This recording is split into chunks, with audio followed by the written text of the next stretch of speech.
আসসালামু আলাইকুম দর্শক, স্বাগত জানাচ্ছি সাপ্তাহিক দিনক্ষণ লিড নিউজে। সঙ্গে আছি রুবাইয়া। আমাদের আজকের লিড নিউজের শিরোনাম, বাংলাদেশ ঘিরে ভারতের তৃতীয় যুদ্ধ ফ্রন্ট। লিখেছেন নান্দনিকা আগরওয়াল। বাংলাদেশ ঘিরে ৫৪ বছর পর ভারতীয় সেনাবাহিনী তার যুদ্ধের তৃতীয় ফ্রন্ট খুলতে যাচ্ছে।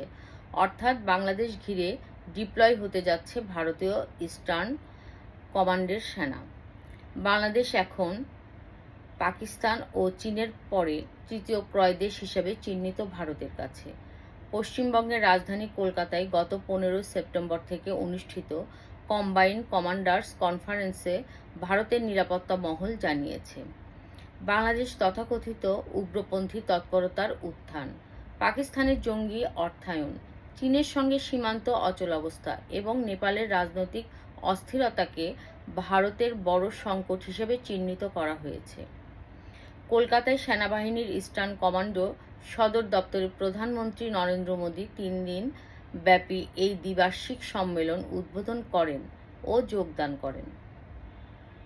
এবছরের মূল প্রতিপাদ্য নির্ধারণ করা হয়েছে ইয়ার of reform transforming for the future.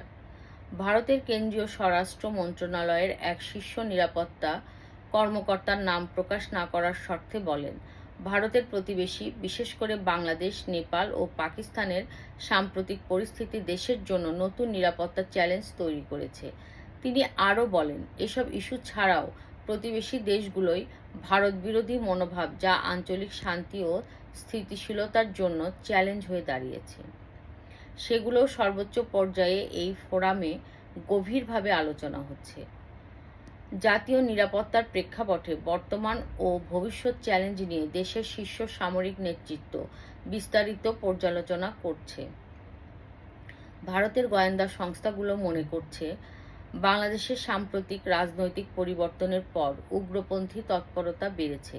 এছাড়া ভারত বিরোধী বক্তব্য ও কার্যকলাপও দৃশ্যমান হচ্ছে, যা ভারতের জন্য সরাসরি নিরাপত্তা ঝুঁকি তৈরি করেছে।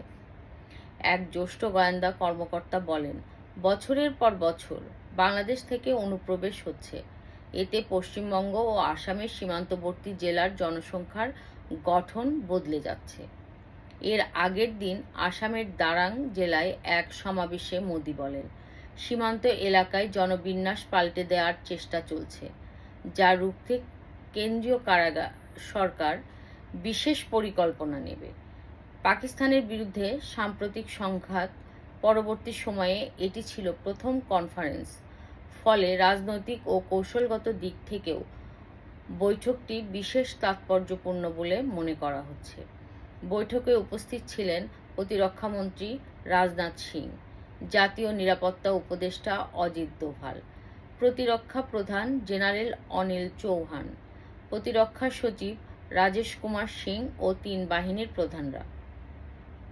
বৈঠকে কী বিষয়ে আলোচনা হয়েছে তা আনুষ্ঠানিকভাবে জানানো হয়নি, তবে ভারতীয় সংবাদ মাধ্যম জানিয়েছে, পাকিস্তানে চালানো অপারেশন সিঁদুরের পরবর্তী প্রতিরক্ষা প্রস্তুতি এবং সীমান্ত নিরাপত্তা ছিল আলোচনার অন্যতম বিষয়।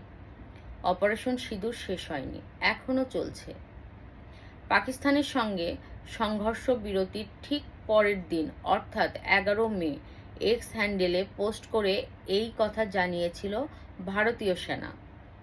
১৫ সেপ্টেম্বর কলকাতার ফোর্ট উইলিয়ামের কম্বাইন্ড কমান্ডার্স কনফারেন্সে ইন্টিগ্রেটেড থিয়েটার কমান্ডো তৈরির কথা স্পষ্ট জানিয়ে দিয়েছেন প্রধানমন্ত্রী নরেন্দ্র মোদী। সেনা সূত্রে খবর এমনটাই। অনেক দিন ধরেই এ নিয়ে আলোচনা চলছে, কিন্তু বিষয়টাকে আর ফেলে রাখতে চাইছেন না তিনি। একই সঙ্গে দেশের যুদ্ধাস্ত্র তৈরির ওপরেও জোর দিয়েছেন। সেনা সূত্রে আরও জানা গিয়েছে, পরের দিন ১৬ সেপ্টেম্বর ফোর্ট উইলিয়ামের ওই অনুষ্ঠানেই প্রতিরক্ষামন্ত্রী রাজনাথ সিং সেনাবাহিনীকে স্পষ্ট বলে দেন, যুদ্ধের ধরন বদলে গিয়েছে, যে কোনো সময়ে যুদ্ধ শুরু হতে পারে, তাই তৈরি থাকতে হবে। গুরুত্বপূর্ণ বিষয় হল, জয়েন্ট মিলিটারি স্পেস ডক্টরিন ও প্রকাশ করেছেন রাজনাথ, একেবারে আনুষ্ঠানিকভাবে। ভারতীয় সমর ইতিহাসে এমনটা এবারই প্রথম। ভারতীয় সমর কৌশল যে পাল্টে যাচ্ছে তার সুস্পষ্ট ইঙ্গিত রয়েছে। থিয়েটার কমান্ডো হলো নির্দিষ্ট ভৌগোলিক অঞ্চলের কথা মাথায় রেখে তৈরি বিশেষ সেনা কাঠামো, যেখানে এক ছাতার নিচে স্থল, নৌ এবং বায়ুসেনা একসঙ্গে একজন সেনানায়কের নির্দেশে কাজ করবে। এই কমান্ডের লক্ষ্য হল তিন বাহিনীর মধ্যে সমন্বয় বৃদ্ধি লক্ষ্য, বিশেষ পরিস্থিতি বা যুদ্ধের সময়ে যাতে পরিকল্পনা তৈরি এবং তা বাস্তবায়নে দেরি না হয়। সেনা সূত্রে খবর, কেন্দ্রীয় সরকার 3টি ইন্টিগ্রেটেড থিয়েটার কমান্ডো তৈরির পরিকল্পনা নিয়েছে: western theatre commando, Northern theatre commando এবং মেরিটাইম থিয়েটার কমান্ডো। চীন, পাকিস্তান এবং বাংলাদেশকে নজরে রেখে থিয়েটার কমান্ডো তৈরির পরিকল্পনা নিয়েছে মোদি। সেনা সূত্রে খবর, পশ্চিম সীমান্তে পাকিস্তানের জন্য থাকবে ওয়েস্টার্ন থিয়েটার কমান্ডো। এই বাহিনীকে রাখা হবে জয়পুরে। চীনকে নজরে রেখে উত্তর সীমান্ত এবং উচ্চভূমিতে অপারেশনের জন্য লখনউয়ের কাছে রাখা হবে নর্দার্ন থিয়েটার কমান্ডোকে, আর মেরিটাইম থিয়েটার কমান্ডো পাহারা বাংলাদেশ, নেপাল অঞ্চল। বর্তমানে ভারতীয় সেনায় 3টি আলাদা ইউনিট রয়েছে: ভারতীয় সেনাবাহিনী, নৌবাহিনী এবং বিমান বাহিনী। প্রতিটি ইউনিট স্বাধীনভাবে কাজ করে, প্রয়োজনে যৌথভাবে। আলাদা আলাদা বাহিনীর নিজস্ব কমান্ডো রয়েছে মোট 17টি। কিন্তু থিয়েটার কমান্ডো তৈরি হলে একটি নির্দিষ্ট ভৌগোলিক অঞ্চলে এই বাহিনী একসঙ্গে ঝাঁপিয়ে পড়বে।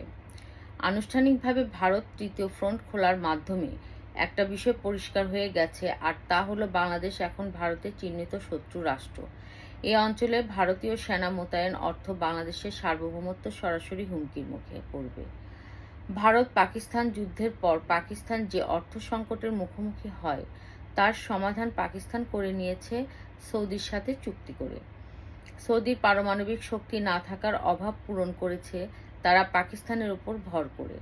সৌদি ও পাকিস্তান যে কেউ আক্রান্ত হলে উভয় পক্ষ তার নিজের উপর হামলা হিসাবে দেখবে বিষয়টি, অর্থাৎ নেটোর মনোবিকল্প জোট গড়ে উঠেছে।